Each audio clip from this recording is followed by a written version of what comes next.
Bienvenue à votre émission Dieu à l'œuvre. Aujourd'hui encore, nous sommes très heureux de vous savoir nombreux suivre ce magazine, cette émission qui présente un autre numéro qui n'est pas tout à fait différent des précédents. Aujourd'hui, nous allons bien sûr vous relater l'histoire d'un ancien bon viveur. Vous savez ce que ça veut dire un bon viveur? Des personnes justement qui sont amies de la vie, qui ont vécu bien sûr dans l'opulence, j'avais dit, la débauche. Ils ont été dans les bars, dans les maquis et tout cela.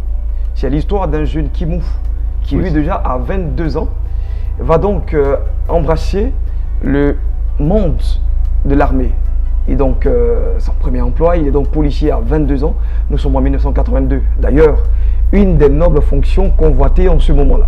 Il avait donc l'autorité, il avait et l'argent, il avait justement la liberté qui fut transformée en libertinage. Bref, on a justement un corollaire de vie qui va bien sûr jalonner sa vie, une vie, je l'ai dit tout à l'heure, de débauche et pas mal de choses. Il a été aussi ami des juju, oui, des fétiches, Il avait justement pour Dieu des fétiches et dans son gilet et dans son habit de service et chez lui à la maison, sous son lit, sous son coussin, partout. Sa chambre était rien qu'un hôtel, bien sûr, des prophètes de Baal, pourquoi pas. Aujourd'hui, il a connu la conversion, il va nous raconter cette vie qu'il a donc vécue. Il a dit, c'était une vie de merde. J'avais un cœur pourri, juste un cœur corrompu. Nous recevons pasteur Kimou Yves, qui lui est président aujourd'hui des églises Mira, représentées en Côte d'Ivoire, ici, partout, dans une partie du monde. Bonsoir et bienvenue. Bonsoir. Nous sommes très heureux en tout cas de vous savoir ici, en notre plateau de Dieu à l'œuvre. Alors, je pense que j'ai brièvement présenté votre vie. Est-ce que vous reconnaissez dedans? Effectivement, je me reconnais. D'accord. C'est pour ça que je suis sur ce plateau pour partager cela avec les uns et les autres. Amen. Ouais. Alors aujourd'hui, vous êtes pasteur Kimou Yves. Quand j'ai dit le jeune Kimou, vous avez tout de suite dit pasteur.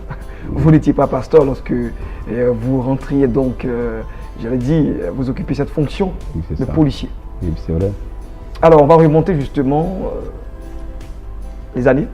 1982, grand succès, 22 ans, vous êtes un jeune policier, convoité par votre génération, votre promotion.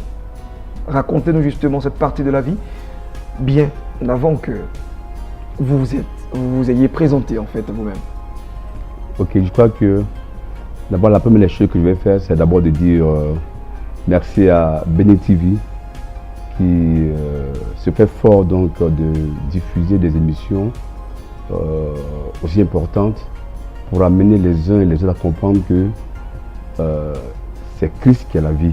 C'est celui-là qu'il nous faut pour que nous ayons tous le salut promis. Alors donc, pour revenir sur ma vie d'enfant, je veux dire, comme tout à l'heure on l'a dit, j'ai donc commencé à travailler très tôt en tant que policier. Je suis entré à la police à 22 ans. Et donc, vous pouvez déjà vous imaginer la vie d'un jeune homme de 22 ans déjà. Et vous savez qu'à notre époque, après la formation de 2 ans, justement, on vous envoyait sur la route. Donc, vous voyez que le gain facile donc, était la priorité en fait. Et quand j'ai commencé à travailler effectivement, les 6 premiers mois déjà, je me suis acheté une voiture. Wow. Et puis avec les amis que j'ai connus, je crois que, vous savez que la Bible dit que les mauvaises compagnies corrompent les bonnes mœurs. Les bonnes mœurs. Donc moi auparavant, est-ce que vous étiez bon vous-même avant de parler de la mauvaise compagnie? Bon, mais en fait, quand je venais de mon village natal, moi je ne connaissais pas de boîte de nuit. Ouais. Donc c'est avec les contacts que j'ai eu ici en Abidjan. Parce que mes amis étaient brillés. Ils sont nés ici en Abidjan. Donc quand je les ai connus, bon, leur vie m'a influencé la mienne. Bon, donc tout de suite là, nous sommes donc lancés dans cette histoire d'aller en boîte. On partait donc sur la route. Quand on a un peu d'argent, on s'associait. Et puis chaque week-end, si par exemple il fallait acheter une bouteille, on appelait communément la taille. Donc on le mettait 150 000 francs à une personne et puis donc c'est lui donc qui achète la bouteille. Et donc c'était donc au DJ d'annoncer cette personne ce jour-là comme quoi que cette dernière donc venait d'acheter une bouteille à hauteur de 150 000. C'était en quelle année déjà? C'est déjà en 84. Vous avez commencé bien avant, c'est-à-dire que le coupé décalé, c'est justement, c'est derrière là. Donc, vous avez commencé les choses bien avant. Oui. Ah, d'accord. Et donc voilà quoi. Donc c'est cette vie que nous avons menée. Mais pendant ce temps déjà, il faut que je tiens à préciser que j'avais déjà une femme à la maison. J'avais en son temps, j'avais déjà 3 enfants. À quel âge? À 22 ans, vous n'êtes pas là pour rire, hein? Puisque ma copine d'enfance, c'est celle-là qui est ma femme aujourd'hui. D'accord. Voilà, parce que la Bible dit de garder la femme de sa jeunesse. Donc, c'est celle-là que j'ai gardée aujourd'hui. Donc, on avait déjà 3 enfants. Et ce que je voulais faire ressortir, remarquer, c'est que je n'avais pas une vie de foyer stable. Je passais tout le temps dehors. Et je crois que ça fait que l'atmosphère de mon foyer était vraiment pourrie en fait. Polluée. Alors donc, j'ai mené cette vie-là de 82 jusqu'en 93 où j'ai dû perdre mon premier fils. Et puis après cela, j'étais affecté à Daloa. À Daloa, c'était toujours cette même logique-là. Les boîtes de nuit qui étaient là-bas, bon, on les fréquentait tous les jours. Bon, on partait sur la route, on avait l'argent. Et donc cet argent-là servait seulement aux sorties, tout ça. Et puis de 98 jusqu'en 98, donc j'étais donc affecté maintenant à Boisseau. Allez, aidez-nous à bien vous comprendre. Vous étiez dans les bois de nuit et tout ça, mais nous, on n'a pas justement le schéma, on n'a pas l'image avec nous parce qu'on n'a pas vécu ce que vous avez vécu. C'était quoi vous étiez en train de faire? C'est quoi votre vie de bar et tout cela? C'était quoi exactement? C'était la boisson? C'était la femme? C'était... Expliquez-nous dans les détails justement pour qu'on puisse... Mais vous savez que quelqu'un qui boit fume. Ouais. Quelqu'un qui fume cherche les femmes. Ouais. Voilà. Parce que quand tu fumes, c'est pour attirer l'attention des femmes. Parce que pour nous, quoi, fumer, c'est ça quoi. Ah bon? C'était le malin quoi. Voilà. Donc pour nous, c'était comme ça que les choses se voyaient. Et donc cette vie, on l'a menée jusqu'à ce que j'arrive donc à Boisseau, comme je disais tout à l'heure, d'entrée. Et puis à Boisseau, les données vont changer. Parce que j'avais une force particulière, c'est que j'avais le contact très facile. Partout où je vais, je m'arrange à avoir de très bons rapports avec les transporteurs. Parce que je sais qu'en tant que policier, c'est les transporteurs donc, qui font la force donc, des villes. Je suis policier, donc s'il y a de bons contacts avec eux, c'est sûr que je n'ai pas de problème. Voilà. Donc à Boisseau, je vais de très bons contacts avec les transporteurs. Et puis quand je suis arrivé, j'ai d'abord étudié le terrain, j'ai vu que Noël n'était pas loin d'Aboisseau. Et je voyais à chaque fois les transitaires faire passer des bagages, des colis, des commerçants qui partaient à Lomé. Donc moi aussi, je me suis lancé aussi dans ce travail de transitaire, quand même que je sois déjà policier. Et ça marchait très fort pour moi. Et ça me rapportait assez d'argent. C'était illicite ou c'était légal? C'était illicite. Ah d'accord. Mais tout à l'heure, je vais en venir. C'était illicite.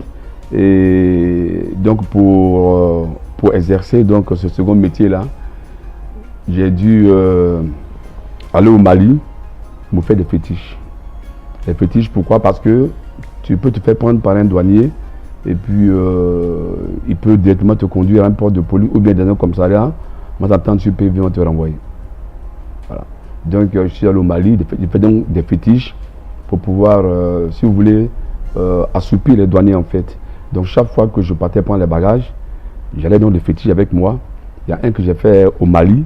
Il y a donc une tête, 2 têtes comme ça. Il y avait d'un côté les fils blancs, de l'autre côté les fils noirs. Donc à chaque voyage, je faisais comme si j'étais bien les douaniers. Je leur achetais du poulet, du kédénou, de l'alcool, tout ça. Donc je passais un peu de temps avec eux. Et puis j'échangeais avec eux, histoire de connaître leur nom, parce qu'il me fallait connaître leur nom pour pouvoir arriver à faire le travail. Ah d'accord. Voilà, donc c'est ce que je faisais. Et donc quand je vais, que je charge mes colis, je viens. Personne ne pouvait se plaindre. Je donnais ma quote-part et puis je passais facilement. D'ailleurs même, j'employais des policiers à mon compte puisque finalement je suis devenu, dans le jargon, on appelait un bolotiki. Bon, ça veut dire que j'étais... Voilà, donc j'étais puissant, puissant dans ce sens-là. Donc moi aussi j'employais des policiers qui m'aidaient à faire donc passer des bagages. Parce que très souvent quand les commerçants viennent, ils sont pressés. Donc il faut tout faire pour que les colis arrivent à Abidjan. 3 jours. 3 jours, pendant 3 jours, il faut que les colis arrivent sur Abidjan. Donc voilà quoi. Donc j'arrive à Boisseau et puis donc je me lance dans ce genre d'affaires qui me rapportait vraiment assez d'argent. Donc comprenez que à partir de l'instant où quelqu'un a suffisamment d'argent dans la poche, l'orgueil déjà donc domine sa vie. Moi, ma femme était chrétienne, mais moi je ne la voyais pas parce que d'abord j'avais ma chambre à moi. Nous avons fait chambre séparée et dans ma chambre, j'avais donc accumulé mes fétiches, toutes sortes de fétiches, des amulets, tout ça. Le matin, avant de sortir de ma chambre, je faisais toutes sortes de pratiques avant de sortir. Elle a sa chambre, j'ai ma chambre. Parce que je me suis dit que si elle est dans ma chambre, c'est tellement avec ces prières-là, elle peut détruire mes fétiches. Donc, on ne partageait pas la même chambre ensemble. Voilà. Donc, cela a pris le temps que ça devait prendre. Mais je crois qu'une fois, j'ai dit à mon épouse, puisque elle me demande toujours d'aller à l'église, je lui ai dit non, que j'attends, qu'il faut qu'un jour son Dieu là vienne, que son Dieu là vienne, et voilà, et que son Dieu et mon Dieu s'affrontent pour voir celui qui est plus fort. Et de deux, le dernier de mes soucis sur cette terre-là, c'était d'être pasteur, parce que franchement, je n'aimais pas les pasteurs. D'abord, pourquoi? Parce que à cause de leur accoutrement, vous savez, moi j'étais jeune, donc je portais les polos, avec les bagous, tout ça. Bon, donc moi, quelqu'un qui porte des manches longues, tout ça, vraiment, je le voyais trop vieillissant, quoi. Donc, j'ai dit à ma femme, mais pourquoi les pasteurs aiment porter les manches longues des instituteurs? Ils n'ont qu'à porter les manches courtes aussi. Bon, aujourd'hui, Dieu fait qu'aujourd'hui, c'est les manches longues que je porte. Vous êtes à l'aise dedans? Pardon? Vous êtes à l'aise dedans? Très bien. Très bien, parce que c'est un état d'esprit. Ça te donne une bonne image. Ouais. Voilà. Donc, je veux dire, c'est cette vie qu'on a menée. Et puis, un jour, il y a même un pasteur qui allait, qui voulait voir ma femme. Elle est allée me voir au magasin parce qu'en fait, j'avais un supermarché. Voilà, j'avais un supermarché. Et donc, quand il descend les soirs, je passe là, je passe le temps avant de m'habiller puis ressortir. Donc, un pasteur est venu prendre des renseignements. Mais quand il m'a vu, il a refusé d'entrer chez moi parce qu'il a dit que s'il va chez moi, comment il retrouve là, c'est tellement que je vais le frapper. Parce que moi, je menaçais les pasteurs. Voilà. Et puis voilà qu'un jour, après le boulot, pendant que je suis dans mon magasin, les bandits sont allés, ils sont passés par ma fenêtre et ils sont allés me prendre de l'argent. Ils m'ont pris de l'argent, ils ont pris ma chaîne en or, mais je crois que la seule chose qu'ils n'ont pas pu avoir, c'est que mon âme était sous le matelas, mais ils n'ont pas touché à mon âme. Ça, c'était le premier acte. Moi, je me suis dit que bon, que ce n'était pas un problème. 15 jours après, je suis au corridor d'Aboisseau, de Kendiabo. On m'appelle, il me dit, ah écoute, ta maison a pris feu. Bon, moi je me suis dit que c'était quelque chose de superficiel. J'arrive, mes 2 salons sont partis en fumée. Ah tout ce que j'avais est parti en fumée, je vous assure. Et maman était partie au village, quand on l'a appelée, elle aussi, elle a pensé que c'était quelque chose de superficiel. Mais quand elle est venue, elle a constaté que vraiment toute la maison est calcinée. Donc nous avons pratiquement tout perdu. Mais jusque-là, je me disais que je pouvais encore me faire le moral parce que ma voiture qui me servait de me déplacer était encore là. Et comme je l'ai déposé pour la tôlerie, donc je suis allé voir le mécanicien, le tôlier s'il avait fini. Contre toute attente, je démarre la voiture, le monsieur finit. Le moteur qui était en bon état, le moteur m'a lâché. La fumée, dès qu'on a démarré, la fumée a pris le cadre comme si vraiment c'était vraiment un feu de brousse. Voilà que finalement donc j'étais donc démuni, je n'avais plus rien. En fait, toute cette vie que je menais là, c'était du tape à l'œil en fait. Alors tu donnes l'impression que tu étais assis financièrement, alors qu'à la maison, même ta femme même n'avait pas de chaussures. Ah bon? Ah oui, ma femme n'avait pas de chaussures. Soit même le sel même qui coûte même 25 francs là. Le sel même venait à manquer à la maison. Le sel? Le sel de cuisine. Or, tu pourrais t'acheter une bouteille en boîte de nuit qui coûte 150 000. Vous comprenez? Pourquoi ce paradoxe? Comment vous l'expliquez? Vous étiez méchant foncièrement ou quoi? Si vous voulez, on peut appeler cela. Mais ce qui est certain, c'est que j'étais, je vais dire, que j'étais complètement aveuglé parce que moi, je disais aux gens que pourquoi je vais à l'église déjà? Les gens vont à l'église pour avoir l'argent. Moi, je disais, je vais sur là où je gagne l'argent. Donc pourquoi je vais à l'église? Donc moi, moi, je vois les choses comme ça. Je dis que les gens qui vont à l'église, c'est pour prier pour avoir l'argent.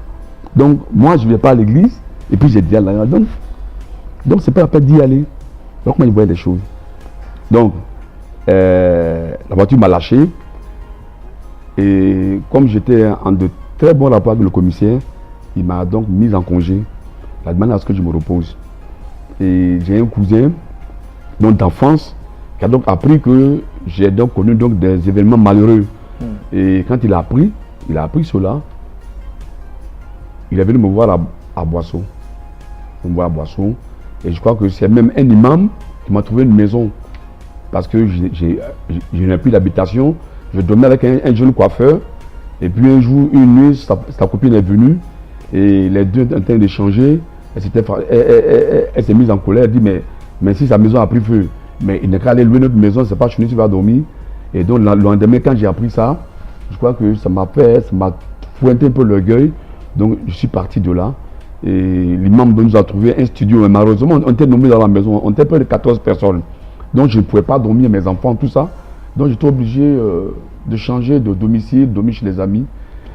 Puis voilà quoi. Donc, un policier d'État. Ouais, un policier. Donc voilà quoi. Et donc mon cousin a appris que j'ai connu des événements malheureux. Il était me voir à Boisseau. Mais quand cela ne tienne, je me suis levé encore. Je l'ai pris, ils sont partis en boîte. Je suis parti en boîte, j'ai appelé ma copine qui était dans une ville là, pas loin de la Boisseau. Elle est venue me trouver. Et puis donc, quand on est dans la boîte, on a dormi là-bas, on a veillé là-bas. Et nous sommes rentrés le lendemain matin. Donc déjà, nous sommes déjà au 5 août 2001. Et mon cousin donc, qui était venu me voir, travaillait au trésor. Donc dans mon entendement, comme moi j'ai tout perdu, comme mon cousin est venu me voir, c'est tellement était venu avec un peu d'argent. Voilà, donc c'est comme ça que moi je voyais les choses. Et puis, on vient à la maison, on se repose à 18 h, je dois reprendre le service. Il m'interpelle, me prend de côté, il me dit bon qu'il veut prier, il veut qu'on prie. Ah, c'est la chose que moi j'aime pas. Mais je suis face à une situation. Si je refuse, il peut repartir à son argent qu'il a apporté pour me soutenir. Donc, il faut le contenter. Voilà. Donc, je me suis dit qu'il fallait faire semblant de prier pour le contenter et puis, bon, pour qu'il puisse me donner un peu d'argent. Donc, c'est comme ça que je suis passé. Donc, il avait une BM. Il m'a donné la clé. C'est moi qui ai mis la voiture. Ils sont partis au commissariat. Et puis, on a donc vu le chef de brigade qui a dit, bon, que si c'est pour aller prier, qu'il n'y a pas de souci d'aller prier. Donc, nous sommes partis. Mais en temps, j'ai donné une copine qui venait me voir ce jour-là. Je lui ai dit, bon, j'ai changé un peu avec elle. J'ai dit, bon, écoute, tu m'accordes 5 minutes. Je vais prier avec mon frère qui est venu avec moi là. Et puis, bon, quand je vais venir, bon, donc on pourra sortir. Je vous assure que ça a été la première, la dernière fois que j'ai dit à une femme, je t'aime. Parce que quand ils sont partis de là, ce qui s'est passé, moi, je me demande bien si dans le monde, Dieu a visité d'autres personnes comme ça. Nous partons de là. Et j'étais devenu comme un automate. Donc, mon cousin me met devant. On entre dans la maison, dans le salon, on entre 4 tabourets, parce que j'ai tout perdu, je n'ai plus rien. J'entre et c'est seulement la femme de mon cousin qui nous a suivis. On est dans le salon, il me dit, bon, de me mettre à genoux. Je me suis mis à genoux. On me dit, bon, fais les mains comme ça. J'ai fait les mains comme ça. J'étais donc d'un côté et j'étais donc de l'autre. Et il prie. Après, il dit au nom de Jésus. Il prie, après, il dit au nom de Jésus. Ah, j'ai vu que vraiment ça prenait trop de temps. Donc, à cause de votre copine qui vous attendait. Voilà, justement. Parce qu'elle m'attendait au commissariat, donc il fallait que je parte la retrouver là-bas pour pouvoir sortir avec elle. Donc, j'ai vu que vraiment ça prenait tellement de temps. Donc, j'avais un œil comme ça pour voir l'heure. Donc, j'avais un œil. Pas les deux yeux, j'avais l'œil pour voir l'heure qui était. C'était donc 19h05 précise. Et dès que j'ai fermé les yeux, je n'ai plus rien vu. J'ai eu l'impression que les gens ont laissé exploser une bombe. Donc du coup, vraiment je suis tombé. Je suis tombé et j'ai commencé à vraiment... Une bombe. Une bombe. Comment? C'était des bruits. Et puis c'est tombé. Je ne sais même pas, j'ai fermé les yeux. Il était comme ça. On m'a dit de me mettre à genoux. Attendez. Donc, en fait, on m'a dit de me mettre à genoux. Je me mets à genoux. Et puis, du coup, je ferme les yeux. Je ferme les yeux, les gens prient. J'ouvre un œil pour voir l'heure. Je ferme l'œil. Et dès que j'ai fermé l'œil, c'est fini. J'ai eu l'impression que les gens ont explosé une bombe autour de moi. Et puis, je suis tombé. Quand je suis tombé, j'ai commencé à crier au secours, au secours, au secours. Donc, j'ai fait dérouler à la terre. Et puis, mon cousin et sa femme ont ouvert les yeux. Eux aussi, c'était des nouveaux chrétiens. Mais les cris que je poussais, c'était des cris d'hommes. Donc, ma femme qui était assise quelque part, au moins à 50 mètres du salon, a entendu mes cris. Donc, elle s'est accourue, elle est venue vers nous et elle me voyait à terre en train de crier. Donc, elle ne comprenait pas, mes morts coulaient, ma salive coulait, tout ça. Donc, elle a demandé à mon cousin et sa femme, mais qu'est-ce que vous lui avez fait? Et ils disent, non, on était là, en train de prier, et puis un coup il est tombé, et puis il a commencé à crier au secours, au secours. Nous, on ne sait pas ce qui s'est passé. Donc, quand elle est venue, je me suis relevé. Je me suis relevé, la porte du salon était à côté. Mais je n'ai pas compris pourquoi elle ne s'est pas sortie du salon. Mais l'esprit m'a conduit dans ma chambre. Je suis allé m'asseoir sur mon lit comme ça. Les deux pieds sur le lit, j'étais là comme ça. Mais je vous assure, j'ai donc l'impression que on m'avait branché l'électricité dans mon corps. Donc quand ça fait ça, mes morts coulaient en grande quantité. Ma salive coulait en grande quantité. Donc mon épouse a pris, elle a porté 2 pagnes. Donc elle a pris une pagne, elle a mis sur moi. Et puis, elle essuyait les mauves, mais ça ne suffisait pas parce que l'électricité là me traversait le corps. La puissance du Saint-Esprit me traversait le corps. Donc je criais au secours, au secours, au secours. Et puis après, j'ai dit à mon cousin, tu as vu Alphonse, tu vois, moi je n'aime pas la prière. Aujourd'hui là, vous m'avez obligé, j'ai voulu prier, je n'ai rien fait de mal, je suis en train de mourir comme ça. Donc eux aussi ils sont là, ils me regardent, ils ne savent pas quoi faire. Donc je parlais comme ça, et puis un coup, les choses vont changer. Et là, j'entends une voix maintenant qui me dit... Vous l'entendez comment? J'entends une voix de façon audible, c'est pas en songe, pas en vision, non. Sinon que moi, je n'ai jamais me converti. Hein. Ah bon? Ah non, parce que moi, je discute. Parce que moi, j'ai dit à ma femme, si Jésus, là, s'il est vrai, il n'a qu'à préparer Dieu Koso, il n'a qu'à préparer avec poisson, tout ça, les feux, là. Il n'a qu'à venir déposer sur ma table. Si je vois, il est à l'église. Voilà, moi, j'étais... Voilà. Moi, je vois les choses comme ça. Voilà. D'accord. Donc, j'ai commencé à crier, et puis maintenant... La voix audible. Maintenant, la voix me dit, maintenant, regarde sur ton oreiller, tu as un fétiche, prends ce fétiche-là. Donc, je voulais résister. La puissance du Saint-Esprit, le feu, la matière. Je dis, bon, Alphonse, pardon, regarde sur l'oreiller, là. J'ai un truc vide, prends ça pour moi. Donc. Il a pris, bon, cherchez un sachet dans les closet, de mettre ce fétiche-là. On a pris le fétiche, on l'a mis dans un sachet. J'étais là, moi, j'ai pensé que Dieu ne pouvait pas savoir qu'il y avait d'autres fétiches cachés. Hein. On me dit non, ce n'est pas tout. Regarde dans ton gilet qui est accroché au mur là. Regarde ton gilet, regarde ton gilet. Tu as notre fétiche. En fait, j'avais notre cadenas. Qui était enveloppé par la peau de caïman. Et tout ça, ça me servait à me protéger, tout ça. Bon, voilà. Manipuler aussi les gens. Voilà. Donc, mais Dieu, ce jour-là, Dieu, le Saint-Esprit savait que j'avais un truc là.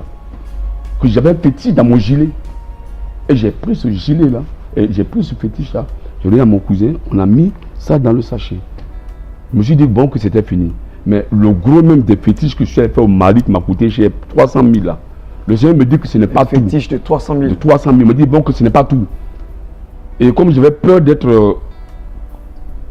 frappé par la puissance du Saint-Esprit, par le feu qui me traversait le corps, donc j'ai dit à mon petit frère d'aller prendre le fétiche là. C'était dans une caisse en bois comme ça. Donc il est parti, il est venu avec. Et puis on a mis cette caisse-là dans le sachet. Écoutez bien, la première des choses, après que je me sois débarrassé de tous ces fétiches-là, la voix me dit, demande pardon à ta femme. C'est ma servante, tu l'as fait souffrir pendant des années. Son cœur a été meurtri pendant des années. Demande pardon. Vous savez, moi je ne demande pas pardon à quelqu'un. Pourquoi? Il me dit que la maison qu'elle habite là, c'est le gouvernement qui m'a donné ça.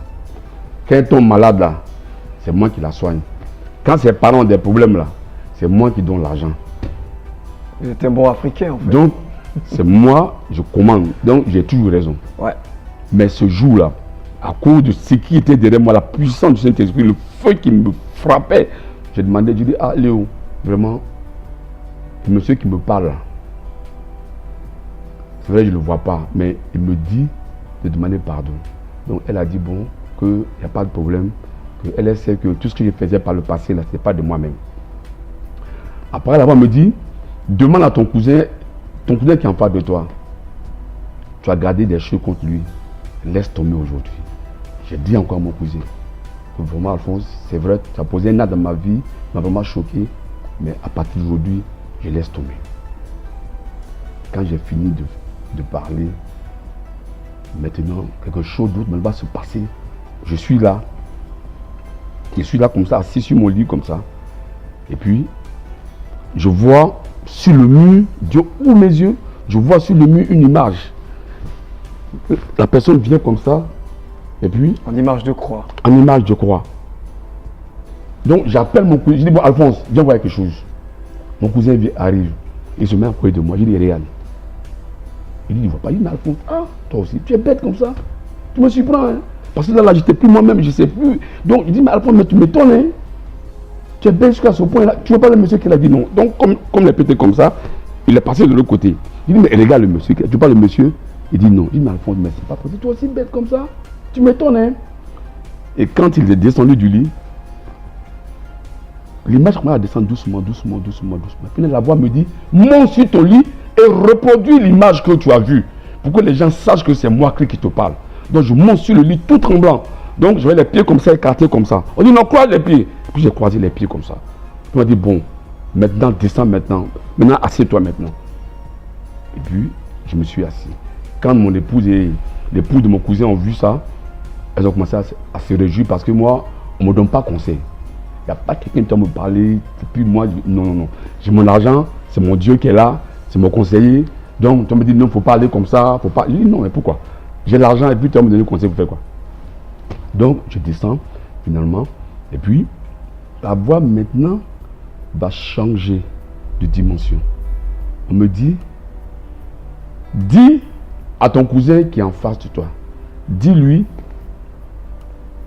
qu'il sera nommé de façon imminente. J'ai dit, mais Alphonse, que veut dire le mot imminent? Il me dit, le mot imminent veut dire que les choses qui vont se passer dans ces jours qui viennent là, ça va pas prendre du temps à s'accomplir. Je dis, bon, ok. Il dit, mais la voix me dit que tu seras nommé de façon. Imaginez-vous, quelqu'un qui avait dormi en boîte, et puis il est venu le lendemain matin. C'est ce que je vis. Vous allez voir l'église en France, on est Yamsokro, Boaké, Bebo, Azopé, Grand Moulier, Grand Cousin, les malades sont guéris, toutes sortes de cancers de sein, hernie discale. Alors, qu'est-ce qui, dans votre témoignage, quelle est la leçon que vous avez retenue particulièrement pour votre propre vie à vous? Quel est le message que vous avez reçu? Bon, mais j'en viens, je n'ai pas fini. D'accord, en fait, nous sommes presque au terme de notre échange. Bon. Et il faut... Bon, d'accord. Donc, le Seigneur me dit cela. Maintenant, on me dit, maintenant, sors de la chambre. Je sors de la chambre. Et donc, on me dit, bon, je prends la Bible. Mon épouse, je prends la Bible. Donc, la Bible est collée à ma poitrine. Je marche sur la pointe des pieds. Et puis, on me dit que je vais parcourir les villages, les villes, les nations et les continents. Je vais annoncer la parole de Dieu et que les malades seront guéris. Et puis, on me dit en même temps, cherche là un malade pour qui tu vas prier, pour lequel tu vas prier maintenant. Il y avait quelqu'un qui était malade dans la maison depuis 3 jours. Personne ne savait cela. C'est le fils du voisin policier. Je ne sais pas qui lui a dit, mais pendant qu'il était en train de parler, il a vu me dire, ah tonton, il y a Clément qui est malade. Il est couché là-bas depuis 3 jours. Clément vient, il se lève, il vient vers moi. Je ne sais pas quoi dire. Je ne vais pas à l'église, je ne prie pas. Je sais qu'est-ce que je vais faire. Et puis là-bas, il me dit, maintenant, prends ta main gauche et pose ta main gauche sur le bas-ventre de Clément. Dès que j'ai posé la main, ma main a commencé à... Et puis il est sorti, tu es guéri au nom de Jésus. Et quand j'ai dit cela, là on me dit, bon, dis-lui que dans 30 minutes, Clément sera guéri. Et effectivement, les 30 minutes qui ont suivi, Clément a reçu la guérison. Donc, on me dit maintenant de dire à ma femme de faire venir le pasteur de son église. Donc le pasteur est venu. Dès que le pasteur est venu, il s'est mis au devant de moi. On me dit, dis à ce pasteur, dis-lui que dans l'avenir, tu seras devant lui, mais lui sera derrière toi. Je lui parle, il me regarde, on dirait il est fâché. Il dit, mais écoute, mais c'est pas moi qui parle, c'est quelqu'un qui te dit que dans l'avenir, moi, je serai devant toi, toi tu seras derrière moi. Le pasteur, effectivement, depuis 2001, il avait une annexe à Bobo, il est toujours resté là. Les trucs, la messe où il y a 30, 40 fidèles, c'est comme ça. Nous, à 11 ans, nous avons 18 églises locales, dont la France. Gloire à Dieu. Amen. Alors, c'est justement l'histoire de votre conversion. Voilà. On se rend compte d'un jeune homme qui était un bon viveur, qui aimait justement les boîtes de nuit, les femmes et la cigarette, et tout ce qui peut accompagner, on va dire, ce monde de vice, et qui finalement rencontre les Seigneurs. Vous l'avez dit tout à l'heure dans vos propos, pour quelqu'un qui a dormi dans un bar, voici comment il dialogue avec le Saint-Esprit. Alors, quel est le message qu'est-ce qui vous captive, vous qui êtes aujourd'hui homme de Dieu? Quelle est la lecture que vous faites de cette partie, de ce pan de votre histoire? Bon, d'abord, je voudrais adresser un message au corps de Christ d'abord, à nous qui sommes pasteurs, que la vocation que nous avons reçue de la part du Seigneur, c'est d'annoncer l'évangile, d'annoncer la croix, qui est le fondement de l'évangile. Parce que c'est la croix qui a réconcilié le ciel et la terre. C'est par la croix qu'on est sauvé. Et les encourager surtout à persévérer dans cette logique-là. Parce que Jésus revient bientôt. Maintenant, je voudrais donc dire aussi à tous ceux qui ne croient pas, à tous ceux qui pensent que parler de Christ, c'est pas une histoire à dormir debout, mais moi je veux le dire que c'est une réalité. J'étais donc de ceux-là qui discutaient, de ceux-là qui raisonnaient, de ceux-là qui ne croyaient pas, mais quand il y a eu ce contact-là avec Christ, ma vie a été transformée. Christ m'a mis à part. C'est donc un instrument de grâce pour son royaume. Ceux qui veulent peuvent chercher la mira, Yamsoko Boaké, Bebo, Azopé, Grand Mourier, Grand Cousin, Adjoufou, Koumassi, en France, à Sassène. Pour ce contact, Dieu a permis qu'aujourd'hui, je le serve et que de multitudes de personnes soient délivrées de la maladie, de cancer de sein, hernie discale, du problème de poumons, des femmes qui ne font pas d'enfants, tout ça, aujourd'hui encore, Dieu le fait. Voilà. Merci. Et je pense que c'est ce que nous allons retenir et c'est sur cette note qu'on va se dire au revoir. Et Dieu est encore capable de faire, Dieu est encore à l'œuvre, comme vous venez justement de le dire. Alors, votre conversion, elle a été, on va dire, pas peu forcément, pas peu ordinaire, mais il y a eu quelque chose de spécial. Alors, pour quelqu'un qui a dormi dans un bar, à qui le Saint-Esprit parle, vous constatez que quand le temps de Dieu arrive, il n'y a personne qui peut contre ce temps-là. Effectivement. Personne ne peut contre ce temps. Amen. Et on vous dira merci et bon retour chez vous. Okay, et vous qui beaucoup. Aujourd'hui dirigez cette église d'Amira, nous sommes très très heureux d'avoir partagé, d'avoir écouté votre témoignage et on espère que les spectateurs aussi en ont pris bonne note. Et Dieu est capable de tout, il est capable de tout faire et lui, faut simplement le temps. C'est le temps qui appartient à Dieu pour vous emmener justement dans la bergerie. Alors, votre dernier mot, juste votre dernier mot, pour convertir une personne qui regarde ce témoignage. Non, mais moi, je voudrais dire simplement que la véritable vie est en Christ. La Bible dit que les choses de ce monde passeront. Seule la parole ne passera pas. Les temps sont mauvais, Christ revient bientôt. Frère, toi qui m'écoutes aujourd'hui, laisse-toi aller. Laisse-toi conduire par le Saint-Esprit, faire en sorte que Christ occupe donc la première place dans ton cœur. Parce qu'en Christ, nous avons pleinement tout. Colossiens chapitre 2, verset 10. Je vous remercie. Merci, salut depuis chez vous et on se retrouve pour un autre numéro. Je vais dire d'ici la semaine prochaine. Allez, au revoir et partagez ce témoignage autour de vous.